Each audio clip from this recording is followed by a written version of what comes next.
Salam Bapak Ibu Saudara. Berkali-kali saya berdiri di tempat ini, tapi namun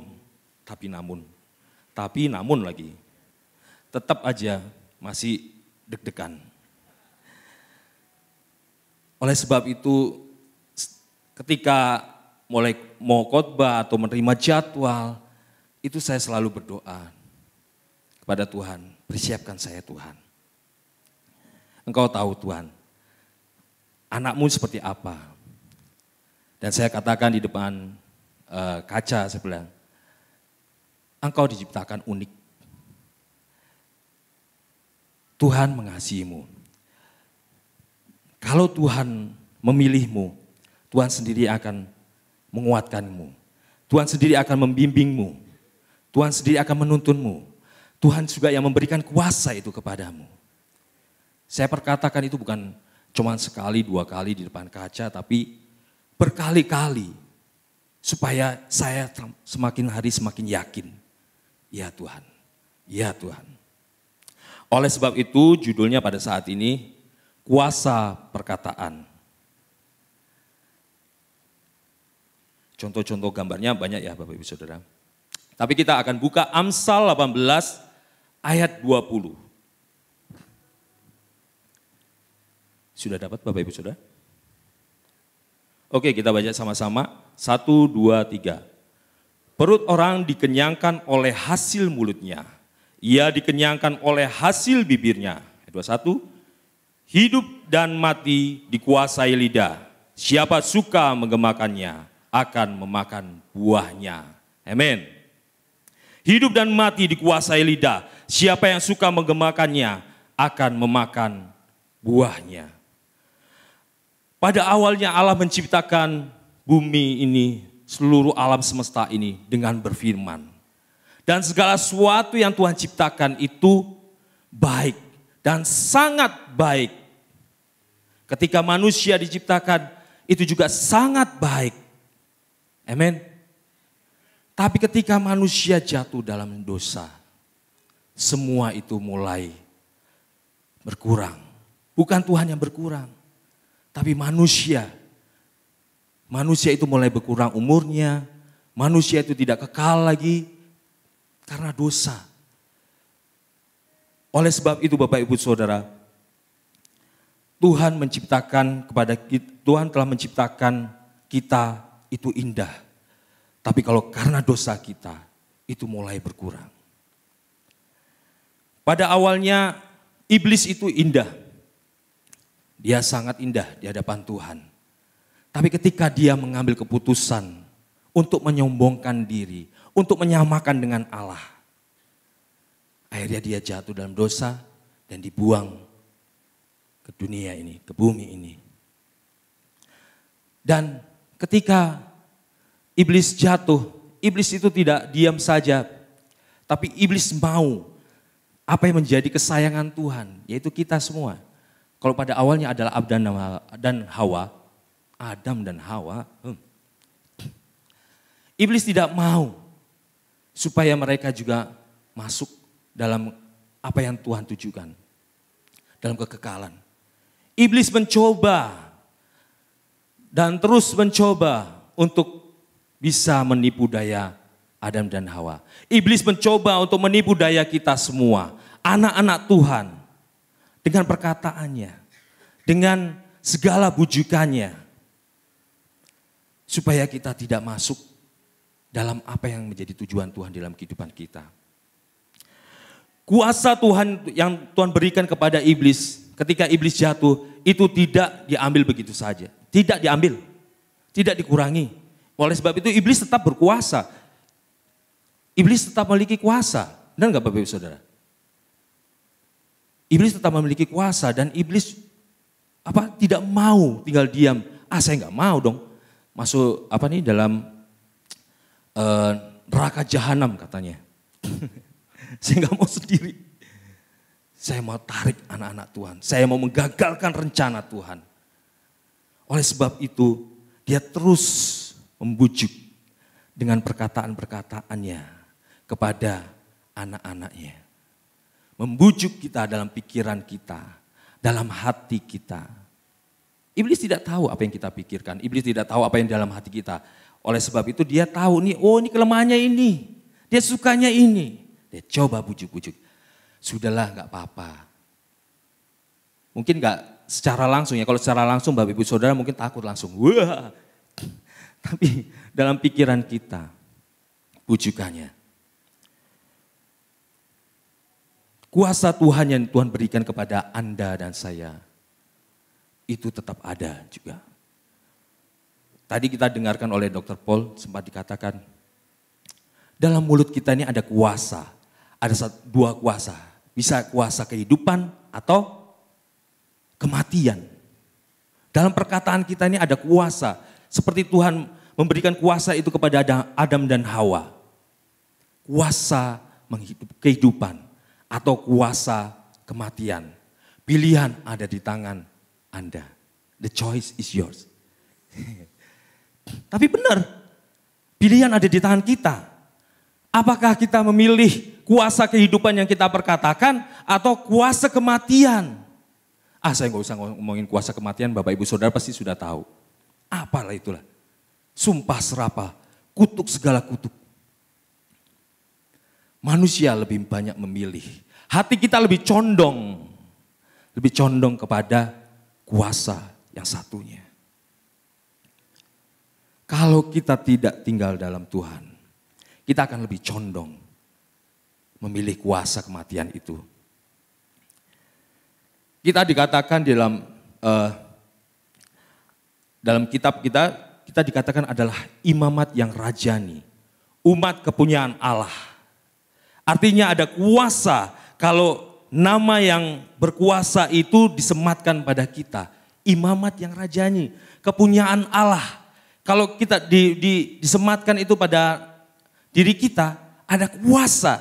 Benar gak Bapak Ibu Saudara? Gak percaya? Coba kalau misalnya Kaisang anaknya Pak Jokowi, dia punya kuasa gak? Punya. Kuasanya gak seperti bapaknya, tapi ada kuasa di dalam namanya bapaknya itu. Benar gak? Ada. Nah kalau kita disematkan anak-anak Allah, imamat rajani, kepunyaan Allah, anak-anak Allah, seharusnya ada kuasa bukan? Ada kuasa Allah dalam diri Anda. Memangnya bukan menciptakan ini, menciptakan itu, bukan. Kuasa kehidupan itu. Benar gak? Juga kita dikatakan kalau kita menerima kuasa saat Roh Kudus turun ke atas kita, kita akan menerima Kita akan menjadi saksi Tuhan di Yerusalem, Yudea, Samaria, dan sampai ke ujung bumi. Saat kita menerima Roh Kudus, kita akan menerima kuasa. Benar gak Bapak Ibu Saudara semua sudah menerima Roh Kudus? Amin. Ada kuasa di dalam Anda dan saya. Roh Kudus sudah diberikan kepada Anda dan saya. Sudah gak ada alasan lagi untuk saya mengatakan saya gak ada kuasa. Kamu umat kepunyaan Allah, imamat yang rajani. Roh Kudus ada di dalam diri Anda dan saya. Amin. Ada kuasa dalam diri Anda dan saya. Amin. Perkatakan itu. Kalau kemarin kita sudah mendengarkan deklarasi dari Pastor Robi. Benar gak? Minggu lalu loh. Lupa. Enggak. Deklarasi kebenaran firman Tuhan. Itu yang menguatkan kita. Bukan deklarasi yang lain. Deklarasi firman Tuhan. Setiap hari. Tadi kalau saya dari awal saya bilang kan. Saya mengatakan kepada diri saya sendiri di depan cermin. Tuhan sudah memilih kamu. Mungkin kayaknya suatu hal yang kebodohan. Kalau bagi orang, ini orang gila kali ya ngomong di depan kaca sendiri. Tapi saya tahu apa yang saya lakukan. Kamu sudah dipilih Tuhan, kamu diciptakan unik. Kamu umat kepunyaan Allah, imamat yang rajani. Dan bukan sehari dua hari saya mengatakan itu kalau kepada diri saya sendiri untuk menguatkan diri saya sendiri. Itu berhari-hari, bahkan bertahun-tahun. Saya ingat Bapak Ibu Saudara ketika saya kecil, 2 kali ibu saya mengatakan, kalau saya ini adalah anak yang pemalu. Yang satu sama orang lain, yang satu sama saudara sendiri. Saya ingat betul Bapak Ibu Saudara, apa yang dikatakan oleh ibu saya di depan orang itu. Oh, anak ini pemalu. Anak ini nggak mungkin mau dia masuk ke dalam rumah. Pasti dia maunya di luar. Dia nggak mau, malu dia katanya. Kepada saudara saya juga, ibu saya mengatakan seperti itu. Dan itu saya ingat betul. Itu masih kecil, tapi itu teringat sampai sekarang loh. Udah umur 40-an, hampir 50. Tapi itu benar-benar ada dalam diri saya dan itu nggak bisa hilang. Tapi menghilangkannya itu tidak mudah. Sudah bertobat lahir baru? Enggak lah langsung. Saya tetap susah, saya disuruh ke depan terus susah. Tapi saya sudah mengampuni ibu saya dan saya mengasihi ibu saya. Ada hal yang penting juga yang ibu saya lakukan pada saya dan itu teringat oleh saya.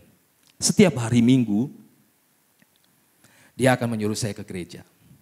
Pergi sekolah minggu anak. Nang, pergi sekolah minggu. 1 kali. Nang, pergi sekolah minggu. 2 kali. Iya. Nang, pergi sekolah minggu. Enggak juga pergi, langsung matiin TV-nya tuh. Ini uang persembahan, pergi. Setiap minggu. Dan saya itu ingat banget. Dia kasih uang cuman Rp150. Dan itu saya kasih semua. Saya nggak pernah kayak anak-anak yang lain, maksudnya kalau ngasih persembahan yang Rp50 ditahan, jadi yang 100 aja. Enggak pernah, kalau saya dikasih ini ya udah, ini aja. Saya kasih semua. Seperti yang apa kata ibu saya bilang, kasih persembahan. Iya. Itu 150 zaman dulu kan gede juga itu. Bisa dapat macam-macam itu. Karena masih ada uang perak, 5 perak, 25 perak. Selalu ibu saya memberikan itu dan itu yang saya ingat kepada ibu saya mengenai hal rohani yang dia ajarkan untuk selalu pergi ke gereja. Ayo sekolah minggu. Makanya kalau saya jadi guru sekolah minggu saya selalu kesaksian sama anak-anak. Om Anang ini nggak pernah namanya nggak sekolah minggu. Setiap minggu pasti ke gereja. Setiap minggu pasti sekolah minggu. Sampai zaman dulu ada namanya traktat itu yang untuk kertas kecil-kecil itu yang dikumpulin. Kalau dikumpulin nanti bisa dapat buku. Bener nggak? Yang zaman dulu ya, yang sekarang nggak tahu. Dapat buku dan itu saya rajin, saya kumpulkan semuanya. Pasti saya dapat buku. Saya paling suka dapat buku dari gereja itu, buku tulis itu senang banget. Karena saya nggak perlu beli lagi buku, ngeluarin uang untuk beli buku. Saya senang sekali. Bapak Ibu Saudara, oleh sebab itu perkataan kita itu ada kuasanya. Bapak Ibu yang memiliki anak, seperti saya bilang tadi, saya ingat apa yang ibu saya katakan. Kalau Anda mempunyai anak, hati-hati dengan perkataanmu. Hati-hati dengan perbuatanmu, itu akan terekam. Bahkan sampai setua ini, ya udah tua kan. Masih ingat dan itu tidak mudah dilepaskan. Bertahun-tahun sejak saya kuliah saya mengenal Tuhan, saya bertobat lahir baru waktu saya kuliah. Ketika saya kuliah, sudah bertobat lahir baru dan itu tidak mudah. Makanya oleh sebab itu saya bilang, setiap ketemu kaca di depan kaca, sebelum ke kamar mandi biasanya ada kaca, saya selalu mengatakannya, firman Tuhan. Bertahun-tahun Bapak Ibu Saudara, sampai sekarang pun saya masih tetap melakukannya. Menguatkan diri saya. Saya tahu saya siapa. Saya tahu kelemahan saya apa. Tapi saya memperkatakannya selalu. Engkau dipilih Tuhan. Engkau diciptakan unik. Oleh sebab itu Bapak Ibu Saudara yang memiliki anak, perkatakan firman Tuhan kepada anak-anakmu. Yang masih kecil walaupun tidak mengerti sekalipun, perkatakan firman. Saya praktekkan ini juga kepada keponakan saya. Kalau saya pulang ke Jawa, saya praktekkan sama keponakan saya. Kalau dia tidur, biasanya dekat saya. Yang cowok, kalau yang cewek nggak terlalu dekat. Tapi yang cowok, saya selalu menumpangi tangan sama dia. Suatu saat Tuhan akan panggil kamu untuk menjadi umatnya. Karena saya tahu kakak saya kelakuannya seperti apa, tapi saya bilang sama anak saya, sama keponakan saya seperti itu. Suatu saat Tuhan akan panggil kamu. Kamu diciptakan unik. Dan itu kalau saya pulang setahun sekali pasti saya memperkatakan kepada keponakan saya itu. Sepupu saya bukan keponakan saya. Sepupu saya karena dia suka kalau orang ngelindur, apa yang ngelindur itu ya? Menggigau. Dia paling suka menggigau. Dan saya sayang sama sepupu saya itu. Oleh itu, sebab itu saya perkatakan firman Tuhan setiap saya pulang kepada dia. Hari ini dia menjadi guru. Luar biasa, nggak nyangka. Ini anak kalau belajar sama saya, ya ampun bodohnya. Sampai kesel saya. Ini kalau ngitung matematika, aduh susahnya. Kalau diajarin tidur lagi, aduh saya bilang gitu. Tapi ketika saya mengenal Tuhan, di situ saya berubah memandang dia. Saya perkatakan firman Tuhan. Dan puji Tuhan, dia sudah menjadi guru saat ini. Haleluya. Saya masih tetap percaya bahwasanya apa yang kita sampaikan, apa yang kita perkatakan itu tidak pernah dengan sia-sia. Baik atau buruk. Oleh sebab itu pilihlah yang baik. Perkataan yang penuh dengan kuasa. Firman Tuhan. Kalau kita sudah mengatakan kita imamat yang rajani, umat kepunyaan Allah. Tapi mengapa Mas Anang? Tapi mengapa pastor? Sepertinya tidak ada kuasa dalam diri saya. Kok saya mengatakan ini enggak terjadi? Kok saya mengatakan firman Tuhan kok enggak terjadi dalam kehidupan saya? Saya mengatakan ini kepada orang lain tidak terjadi. Kenapa saya tidak berkuasa? Kayaknya tidak memiliki kuasa. Kayaknya kuasa itu tidak bekerja dalam kehidupan saya. Tapi mengapa? Pertanyaannya, why? Kenapa Tuhan? Kita juga sudah mendengarkan nubuatan di tahun 2000, untuk tahun 2025 ini. Kita sudah mendengarkan nubuatan bagaimana janji-janji Tuhan yang diberikan kepada kita. Kuasa yang sudah diberikan kepada Tuhan, tapi apakah kita memilih seperti yang Tuhan telah sampaikan, hamba Tuhan sampaikan. Kita memilih percaya perkataan itu, atau kita memilih, sudahlah lewat saja. Mungkin kita tidak berkata, sudahlah lewat saja. Tapi kelakuan kita, ya sudahlah, biarkan saja.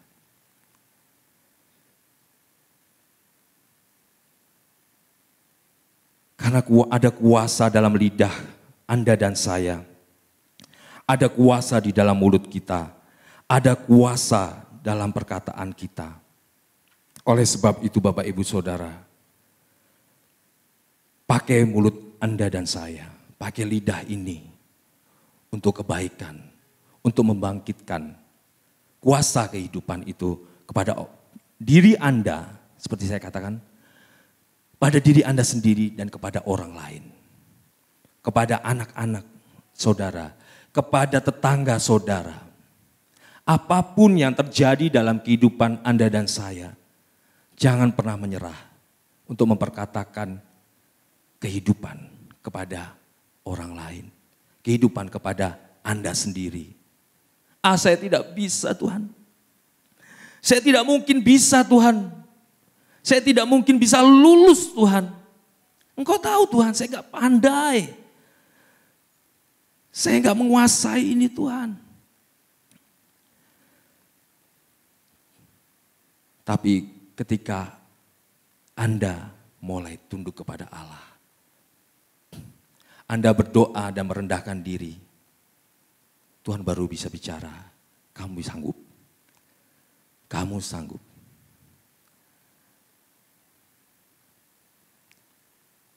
Saya bisa lulus S2 itu Itu luar biasa banget Bapak Ibu Saudara. Itu tadi yang saya katakan ada diri saya sendiri. Saya nggak bisa Tuhan.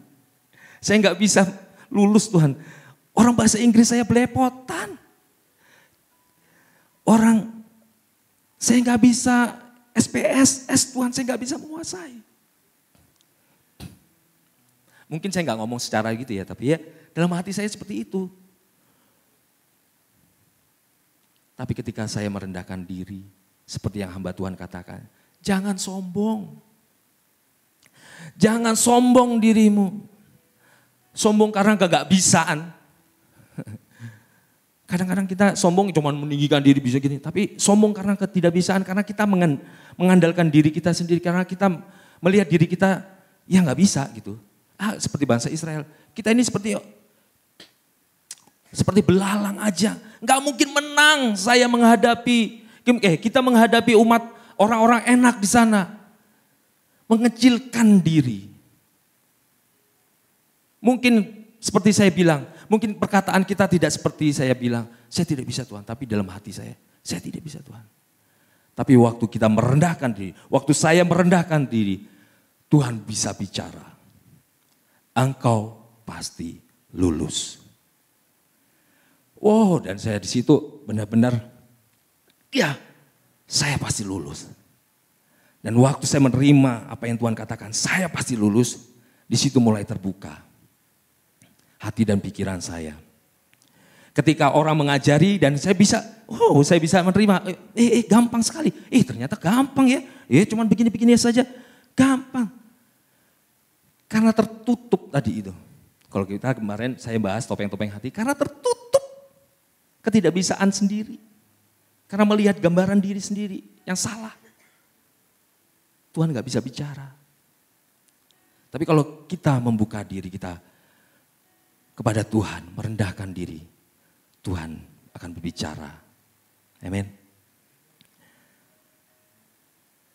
Bapak Ibu Saudara, kita sendiri yang harus menentukan apa pilihan kita. Apakah kuasa kehidupan, apakah kuasa kematian yang kita terus perkatakan. Bagi Anda dan bagi saya.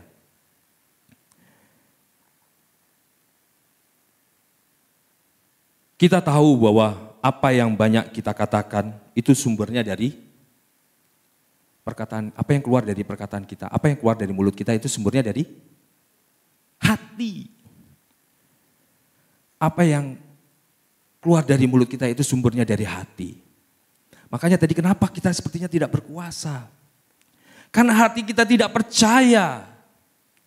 Saya mengatakannya pastor, saya mengatakannya Mas Anang, tapi tidak terjadi apa-apa. Karena kita tidak percaya dan kita tidak sabar dan kita tidak komitmen kepada Allah dengan firman Tuhan itu. Kita cuma berharap simsalabim terjadi, ada kadabra terjadi. Ada kadabra itu ternyata bahasa Ibrani Bapak Ibu Saudara, saya baru tahu. Terjadilah menurut perkataanmu. Cek di Google, tapi benar. Pertama saya bingung, bener. Saya cek di Google, bener, ada kadabra itu ternyata dari bahasa Ibrani. Terjadilah menurut perkataanmu. Terjadilah menurut perkataanmu. Matius 15 ayat 18. Tetapi apa yang keluar dari mulut berasal dari hati, dan itulah yang menajiskan orang. Tetapi apa yang keluar dari mulut berasal dari hati, dan itulah yang menajiskan orang. Kalau hati kita dipenuhi dengan dunia, tadi Dr. Paul sudah menyinggung. Apa yang kamu penuhi hatimu? Dengan hal-hal yang duniawi, dengan game, dengan apalagi kesukaanmu. Game lagi. Tapi Bapak Ibu Saudara, kalau kita memenuhi dengan keinginan-keinginan kita sendiri, ya keluarnya seperti itu. Apa yang dalam hati kita itu akan keluar. Berapa kuat Anda dapat menahan kata-kata dalam hati Anda. Saya, apa itu ya kalau orang, usah gitu. nahan hatinya. Usya. Berapa lama? Disenggol sedikit, wah saya bisa. Bisa menahan. Berapa kuat Anda menahan api itu di dalam hati Anda? Berapa lama? Ini orang menyebalkan sekali. Saya bisa. Tidak akan kuat Bapak Ibu Saudara.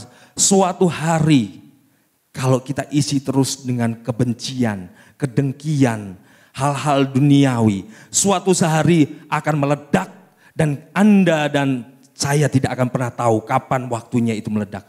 Tiba-tiba. Siapa yang tahu Gunung Merapi akan meledak? BMKG. Itu pun masih salah. Enggak tahu harinya kapan, jamnya berapa, enggak tahu.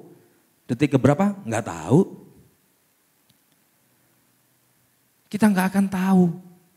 Kalau kita terus simpan kedengkian, kita terus simpan iri hati, kita terus simpan kebencian, kita terus simpan rasa amarah kita. Saya mengatakan kepada orang, kalau kamu marah, kamu harus serahkan pada Tuhan. Kamu harus berdoa, minta Tuhan. Jangan kamu simpan-simpan, karena suatu hari kamu pasti akan meledak. Karena saya mengatakan itu juga yang terjadi dalam kehidupan saya. Tiba-tiba saya bisa meledak. Enggak ada angin, enggak ada angin. Enggak ada awan mendung atau angin yang keras tiba-tiba meledak. Saya harus pukul tembok. Iya, pada sakit tangannya.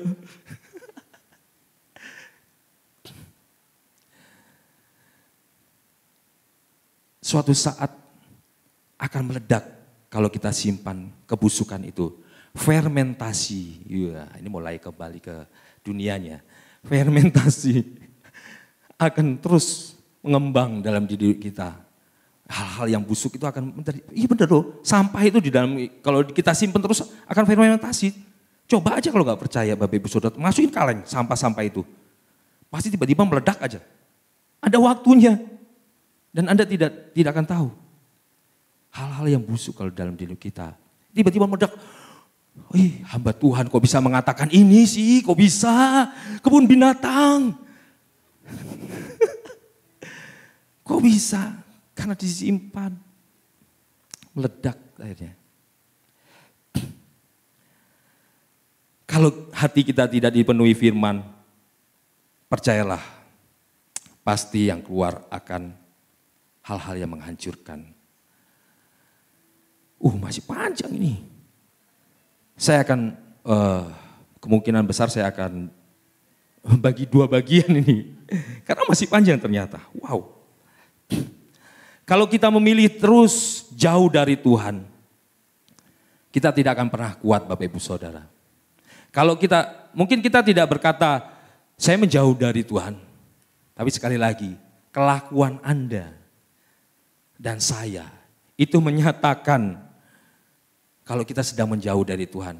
Disuruh hafal firman Tuhan tiap Sabtu. Ogahnya minta ampun.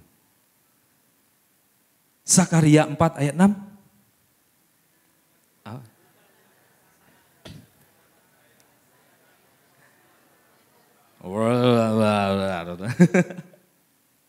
Bukan karena keperkasaan dan bukan karena kekuatan saya, melainkan rohmu ya Tuhan semesta.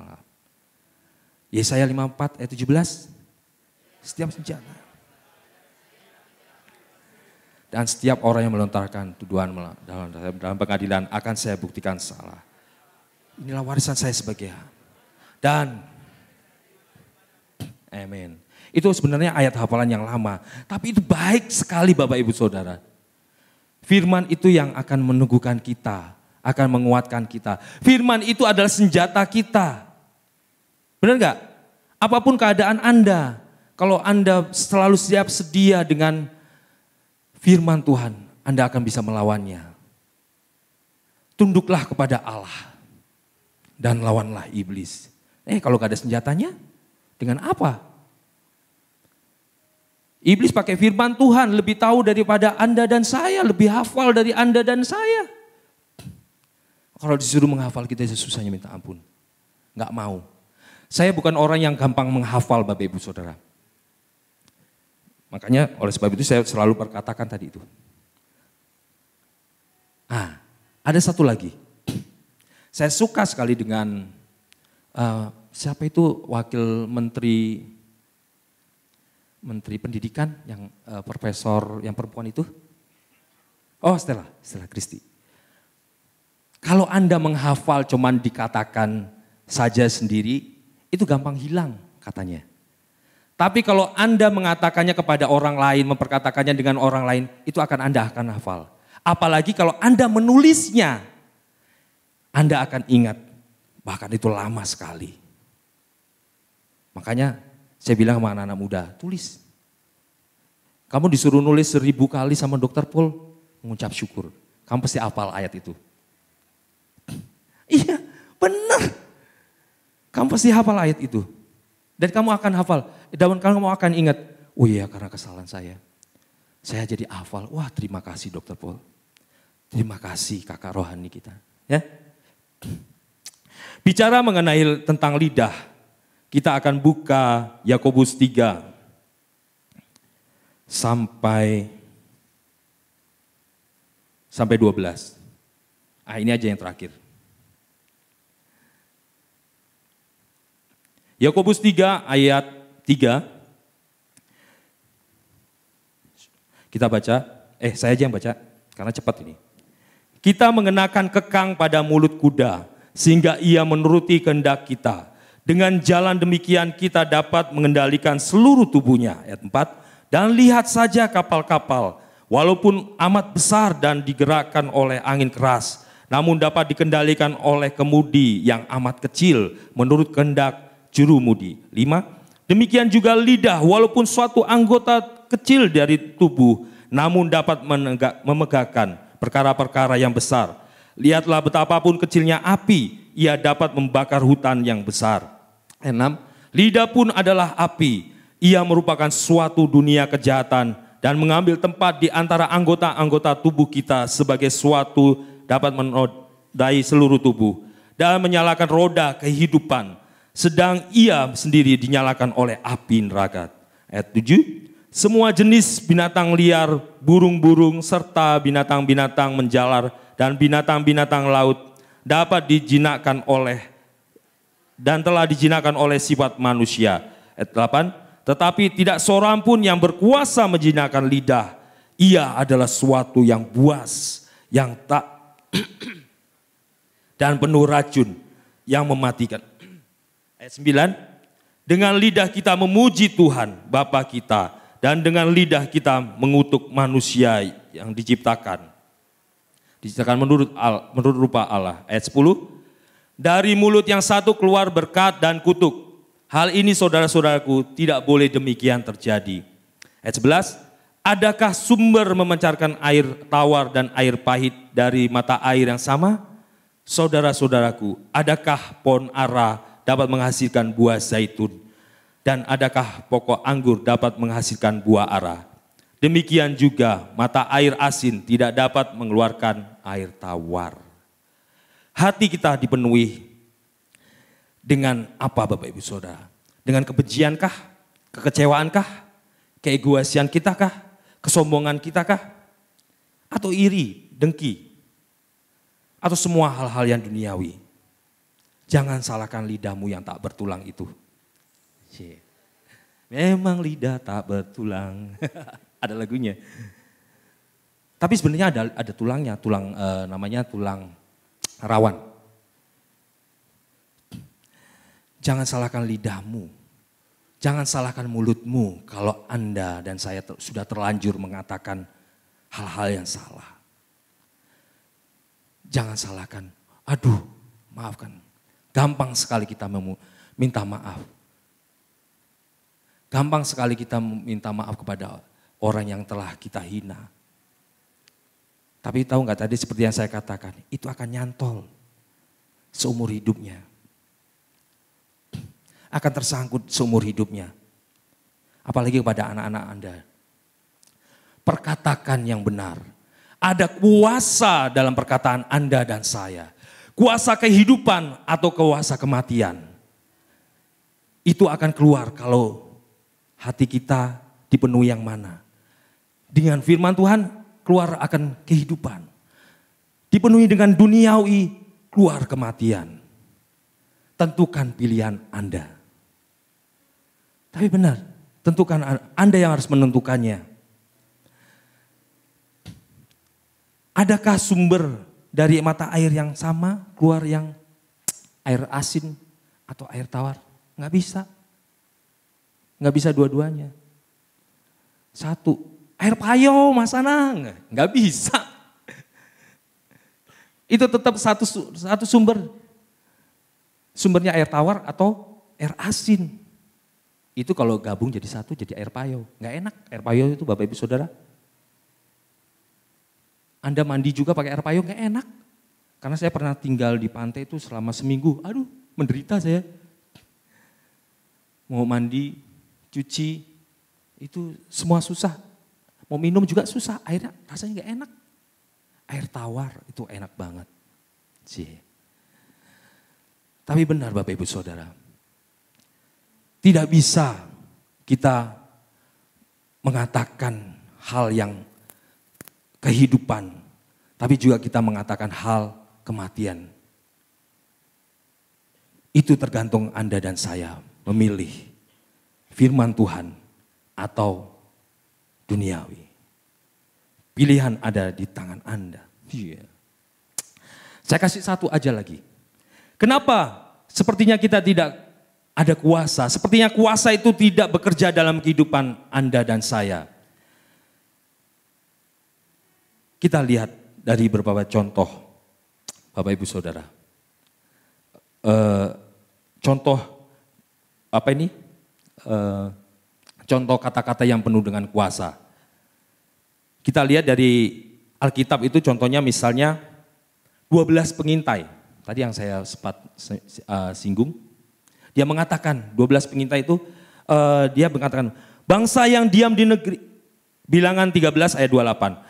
Hanya bangsa yang diam di negeri itu kuat dan kota-kotanya berkubu dan sangat besar. Juga keturunan enak telah kami lihat di sana. Ayat 33, juga kami lihat di sana orang-orang raksasa, orang enak yang berasal dari orang-orang raksasa. Dan kami lihat diri kami seperti belalang. Dan demikian juga mereka terhadap kami. Nambah-nambahin. Memang orang-orang enak itu orang yang gede-gede. Tapi dia tambah-tambahin, oh seperti belalang kita ini. Belalang. Kalau di sana kan memang lebih banyak cenderung belalang ya, bukan kalau di Jawa ya jangkrik gitu sih. Kayak jangkrik saya ini, kayak cacing saya ini. Kita ini kayak cacing, udah nggak bisa, nggak mungkin menang melawan orang-orang raksasa itu. Tapi ada yang beda dari semuanya itu. Kaleb mengatakan beda. Kaleb mengatakan ayat 30-nya, kemudian Kaleb mencoba menenteramkan hati bangsa itu di hadapan Musa, katanya, tidak, kita akan maju dan menduduki negeri itu sebab kita pasti akan mengalahkannya. Kaleb memiliki hati yang beda, dia mempercayai Tuhan. Orang bisa mengatakan seperti ini, kalau tidak memiliki hubungan erat dengan Tuhan, tidak mungkin.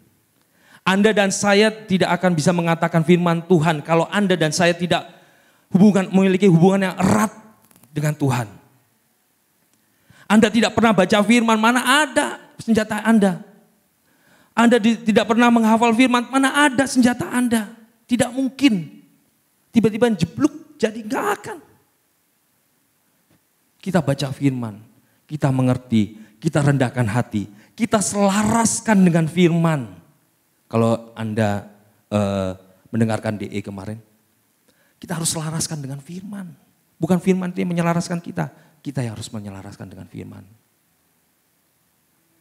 Saya ambil satu lagi contoh yang duniawi ya. Saya paling suka dengan ini soalnya. Loncat.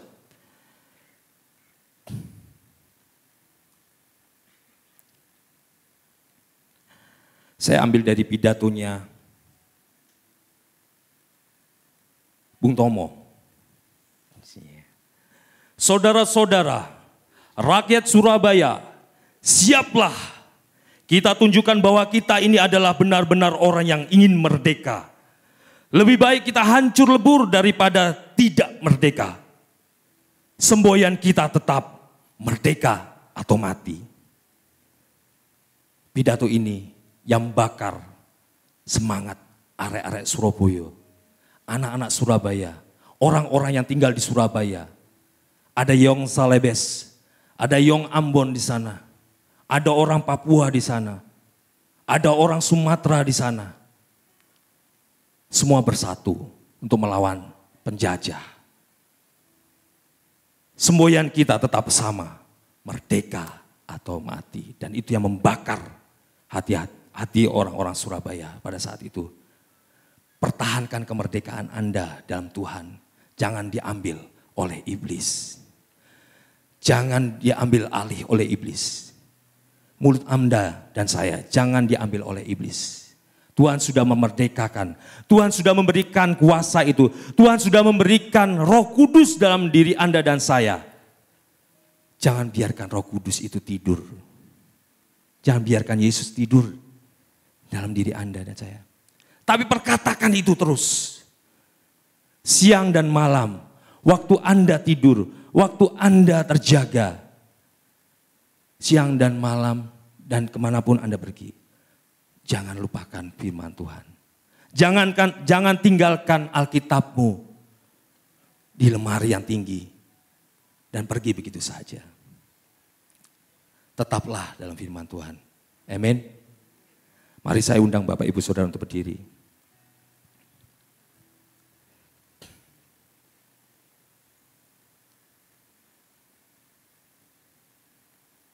Bapa, di dalam nama-Mu Yesus Kristus, kami mengucap syukur Tuhan kalau kami telah mendengarkan firman-Mu ini Tuhan. Ampunilah atas setiap kenajisan, kelalaian kami Tuhan. Ampunilah atas setiap kesombongan kami Tuhan. Ampunilah atas kebodohan-kebodohan yang kami lakukan Tuhan. Sehingga kami membiarkan diri kami Tuhan terhanyut oleh tipu daya iblis. Tuhan, ini kami Tuhan, anak-anak-Mu Tuhan. Kami percaya Tuhan pengampunan daripada-Mu Tuhan. Kami percaya Tuhan pemulihan daripada-Mu Tuhan. Kami percaya Tuhan Engkau sendiri akan menuntun kami. Engkau sendiri yang membimbing kami Tuhan. Untuk masuk dalam rencana-Mu Tuhan. Untuk masuk Tuhan dalam kehendak-Mu Tuhan. Bukan karena kuat dan gagah kami Tuhan. Tapi karena kasih-Mu Tuhan. Karena Roh-Mu Tuhan di dalam diri kami Tuhan. Terima kasih ya Bapa. Kami percaya Tuhan setiap firman yang disampaikan Tuhan tidak akan pernah kembali dengan sia-sia. Tapi mengambil jalurnya dalam kehidupan kami semua Tuhan. Kami percaya Tuhan Engkau sendiri yang akan memakai kami anak-anak-Mu Tuhan. Di tempat ini Tuhan untuk menjadi saksi-Mu Tuhan. Di Yerusalem, Yudea, Samaria dan sampai ke ujung bumi. Kami percaya jemaat-Mu di tempat ini Tuhan. Mereka akan pulang dengan cinta kasih dari Bapa yang di surga, berkat dari Allah Bapa yang di surga, dan cinta kasih daripada Yesus Kristus anaknya yang tunggal. Dan persekutuan yang manis bersama Roh Kudus. Dari sekarang sampai Engkau datang kedua kalinya Tuhan. Kami percaya Tuhan berkat-Mu atas umat-Mu, dan biarlah nama-Mu saja yang dipermuliakan dalam kehidupan mereka. Hanya di dalam nama-Mu Yesus Kristus kami kembalikan segala pujian kami, segala hormat kami, hanya bagi satu nama, Yesus Kristus Tuhan. Haleluya. Amin.